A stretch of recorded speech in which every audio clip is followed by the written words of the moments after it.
The co-founder, bass guitarist, and co-lead vocalist for the rock group Kiss, Gene Simmons has sold more than 100 million albums. But his flamboyant onstage persona rises from a modest background. Born in Israel to parents originally from Hungary, Simmons says he is now living the American dream. His new book, called Me Inc., offers advice for winning in both business and life. I came to America and I couldn't speak a word of English. I did what I was supposed to do, which is it was my inferred duty to myself to teach myself the language. And remember, I don't have a horse in this race. English is my third language. So I spoke Hebrew and Hungarian first, but I understood the combination lock is there to open the doors of the possibilities of accessing all the riches you could ever imagine.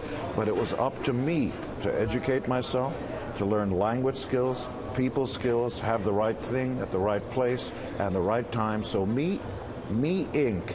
sounds like it's all about me. Yes, it is. Gene Simmons, tell us the story of how you felt as a young boy showing your mother that you could earn money and then what earning money can do for people.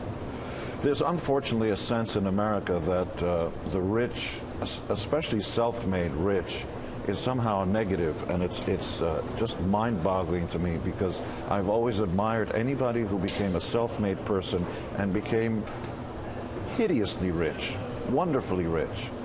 So the first thing I did to my mom when I first got my first $10 million check, I took the $10 million check and I showed it to my mother, a Hungarian Jewess who came to Israel, where I was born, and then America, and she looked at it and she said, "Wonderful, wonderful." She had no sense what all the zeros meant, or that she just knew that it was a lot of money, and she put it down and then she said, "And now what are we going to do?" The point being that it's never enough, and that's a good thing. Talk, if you can, about the business of Kiss, the business of rock and roll, and how you were able to turn that into this merchandising mega experience business where you've got things on lunch boxes, on everything. Tell us how that happened. The history of Kiss pretty much started like any other band. Four knuckleheads off the streets of New York who had big dreams of becoming sort of the American version of the Beatles on steroids.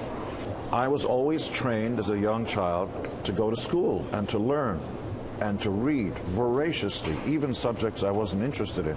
So when we first started putting the band together, I read Billboard magazine and Record World and Cashbox, the weekly Bibles of the business of music. And if you believe in full disclosure in advertising, it says so right away. It says music business. It doesn't just say music. So I recognized that it was a business, and I was curious. How does it work? What's the price of goods? Where's the profit margin? What's the distribution method? Who, what, when, where, and how? So as the band got off to a good start, we happened to have some songs people liked. We wore more makeup and higher heels than your mommy ever did, and so on and so forth. And you had a good partner, because you mentioned, you said that was also very crucial. Partners are one of the most important assets, not detriments, assets. Partner up with somebody who knows something you don't. In that way, 1 and 1 can equal 3. Hang out with smarter or better looking or more successful people than you are. They'll take you up. You think Paul Stanley's better looking than you? Paul Stanley's a much better looking guy than I am, much more creative, and knows things I will never know. And likewise for myself in regards to him. 1 and 1 equals 3. We've been together over 40 years, and where we sit now, Kiss outsells the Beatles and Elvis. We have more licensing and merchandising products than almost any band out there, which is to say we have a Kiss golf course in Las Vegas, and we're going on a Kiss cruise in about a week. You've got restaurants. We have, well, that's a non-cross collateralized business. Rock and Brews, which is our restaurant chain, has nothing to do with Kiss.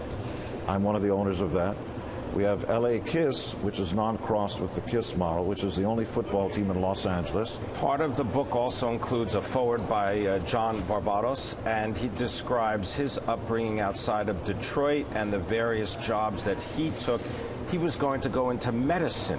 Was there something that you were going to go into, but you saw the success of music and the music business? I studied to be a rabbi, but that's not where I wound up. So I wound up teaching sixth grade, which was a left-hand turn, and then I wound up joining a rock band, and that was a right-hand turn. And now here I sit on top, by some standards, an empire where there are different business models that are non-cross, that have their own income streams and their own profit centers. And I'm telling you, the only way to do that is to educate yourself. Opportunity is not going to knock on your door. Justin Bieber, what do you think about him and his talent? Bieber happens to have the right thing at the right place and the right time.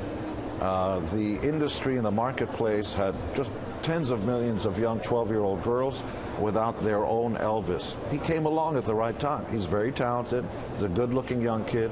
He's clearly making some bad life choices, but he's young. The author of the new book, Me Inc., Build an Army of One, Unleash Your Inner Rock God, Win in Life and Business. Go get the world. It's waiting for you to take over. Come on!